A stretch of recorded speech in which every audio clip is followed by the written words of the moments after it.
Welcome back to Changing Latitudes. Well, on this episode, I'm going to do some work around our irrigation system. This irrigation system that I originally built was to be supported by the cisterns that we had put in a couple years back almost at this point. However, what we've come to learn is that the water demands are exceeded too far beyond what we had available to us within the cisterns. Really not the cisterns though, it was our well. Our well could produce at the beginning of a season somewhere around 12-15 gallons a minute. Worked out just fine. However, when you put a large demand of water on it, by the time we got to July, we were looking into 1 and 2 gallons. Unacceptable. So that's why we came up with the reservoir, and that series is out there for you to view. So one of the good things about the reservoir is we would have all this water supply. One of the downsides is how do you get the current systems that are already built into the cistern to reroute them, if you will. So today I'm going to go ahead and work on the rerouting of this irrigation system. Stick with us.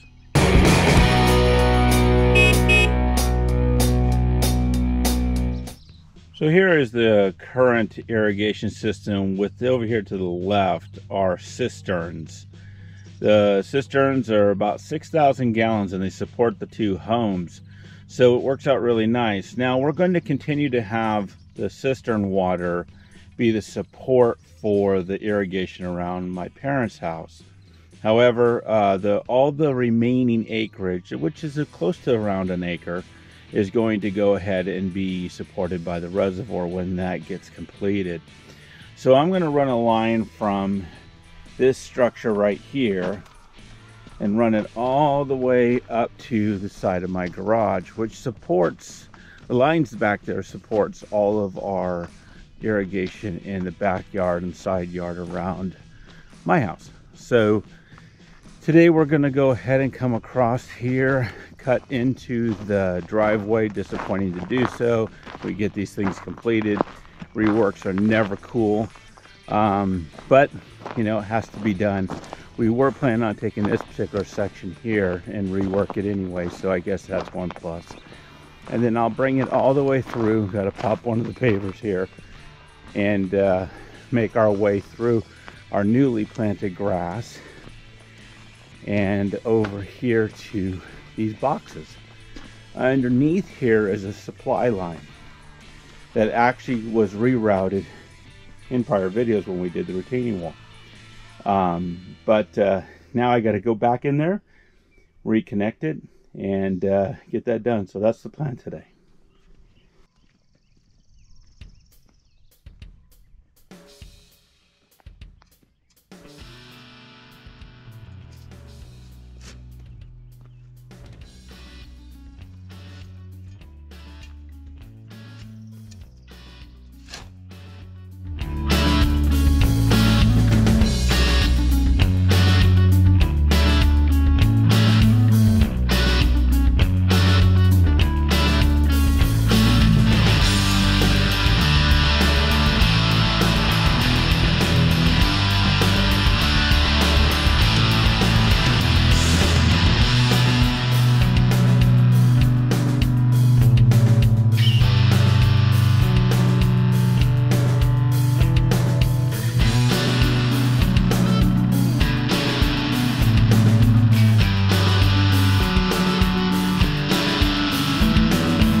Telling me there was an in and an out, so I wanted to make sure I got the right expertise on the top.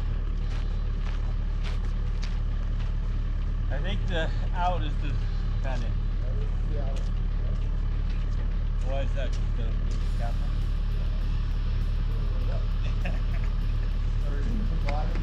Inside. Good. You want me that in? I can do that too. All the way down. Yeah. All the way back there.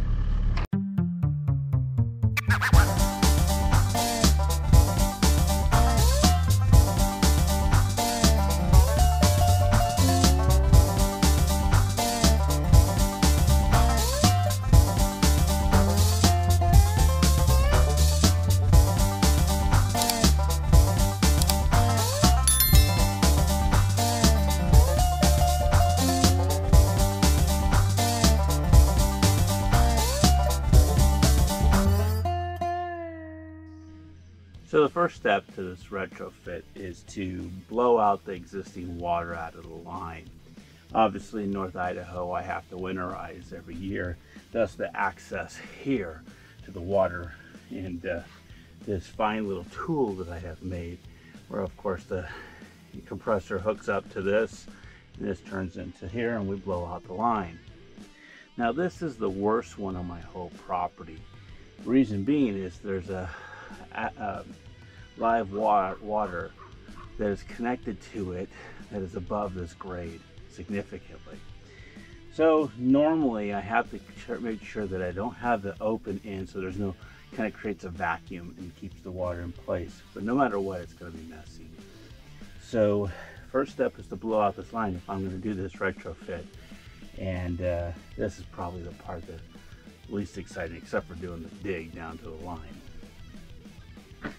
First step I always got to do is turn off the access flow to the rest of the line, because you don't want the air to go into the backflow device. So I'm going to make sure that's nice and tight and turned off.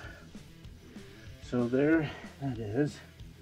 So the next step, and again this gets a little hairy. Now I have accesses that are 1.25 inches, and I have access that are 1 inch.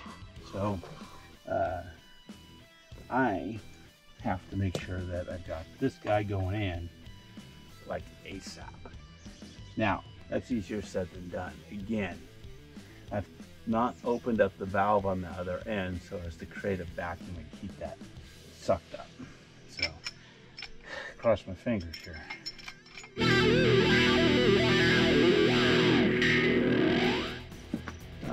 You gotta obviously now make some cuts down there. Expect some water to come out. And you've got the joy of working, this looks like just about 30 inches down.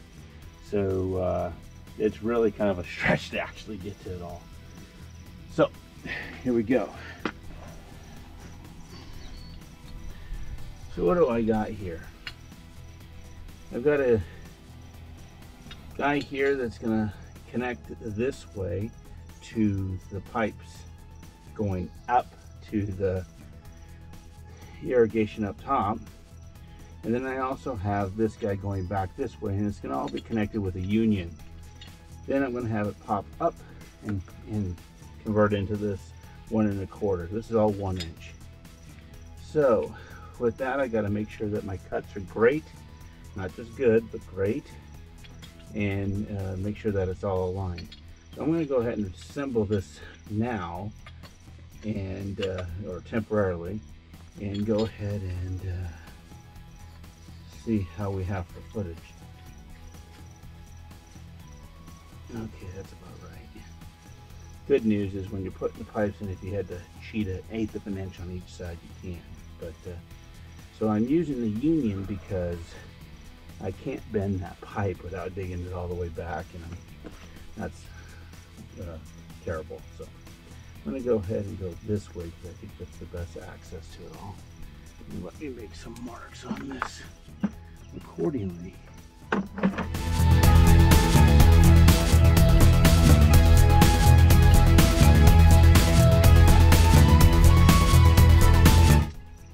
Of course, there's a threat of rain today. Just a little bit came down just a minute ago. So I've got to get this hole closed up, because one of the troubles with this location is I do not have gutters on my garage yet. So the water comes pouring down, and unfortunately, because this is a void, right, just recently created void, it is, all the water goes right into my valve box. Thus, the train wreck.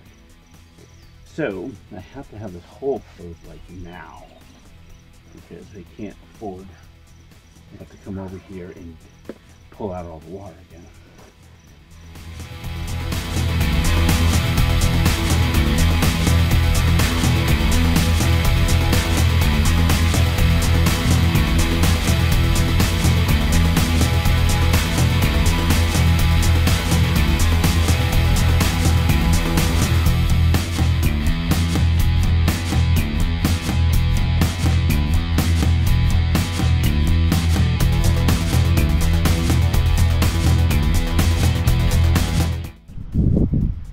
Okay, so we have the conversion here, 1 1/4 down to 1 inch.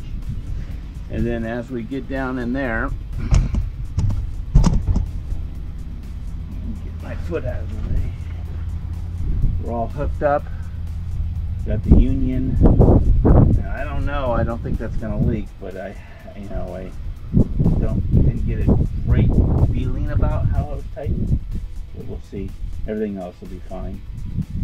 So I have to go and put a valve on the other end of this line so that I can shut it off and then reopen everything back up and see if that's leaking. So no reason to close up a 30-inch hole to find out it's leaking down the road. So as I've shown in a previous video, on the east side of this lighthouse, which is also our pump station, is where the water's coming in from the reservoir. That retrofitting is going to take a line that's going to come in from the lighthouse, split, go up to the backyard area, and then also split down into here.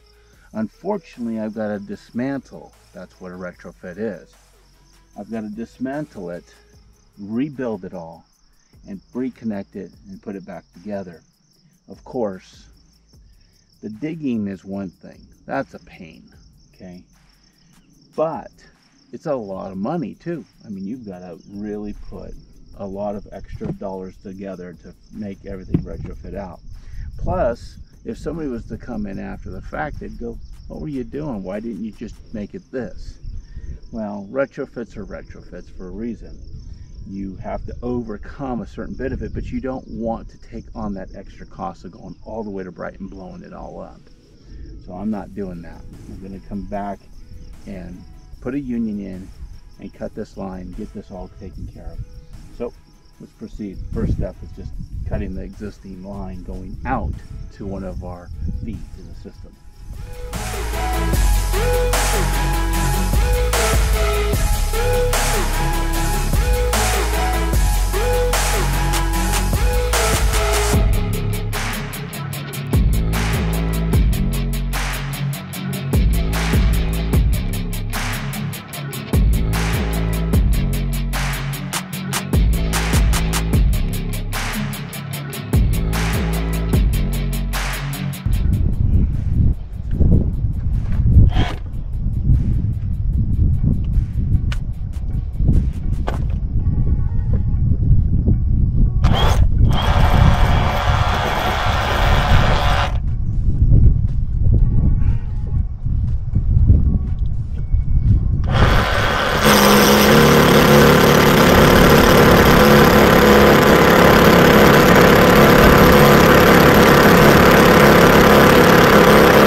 Wrap on this project.